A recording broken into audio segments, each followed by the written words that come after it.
ராமராமா குருவாசரகா வியாழக்கிழமை 30ஆம் தேதி பராபவ வருஷம் ஆடி மாதம் 14ஆம் தேதி பிரதம திதி ராத்திரி 9:55 வரை பின்பு த்விதீய திதி ஸ்ரவண நட்சத்திரம் சாயங்காலம் 6:50 வரை பின்பு அவிட்ட நட்சத்திரம் ஆயுஷ்மான யோக பாலவகரணம் இன்னைக்கு ஸ்ரவண விரதம் ராகு காலம் மதியம் 1:03 யமகண்டம் கார்த்தால 6:07. அதிதி தேவோ பவ. வீட்டிற்கு வரும் விருந்தினர்களுக்கு முதலில் குடிப்பதற்கு தண்ணீர் கொடுப்பதன் காரணம் என்ன?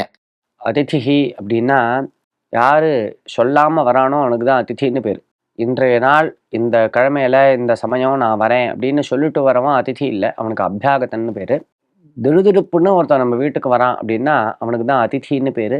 அவனை வந்து தேவதா ஸ்வரூபமாக பிரம்ம விஷ்ணு மகேஸ்வர ஸ்வரூபமாக அவனை பார்க்கணும் அப்படின்னு சாஸ்திரம் சொல்றது. அவனை ரொம்ப பூஜிக்கணும், அவனுக்கு வேண்டிய உபச்சாரங்கள்லாம் பண்ணணும், அவனுக்கு போஜனம் பண்ணி வைக்கணும், தீர்த்தம் கொடுக்கணும், உட்காரத்துக்கு ஆசனம் கொடுக்கணும், நல்ல இனிமையான சொற்கள் பேசணும், இப்படி அவனை பூஜை பண்ணணும் அப்படின்னு சாஸ்திரம் சொல்றது. இந்த அதிதி சத்காரம் அப்படிங்கிறது நமது மதத்திலேயே இருக்கக்கூடியதான ஒரு சிறப்பான அம்சம். ராமராம்.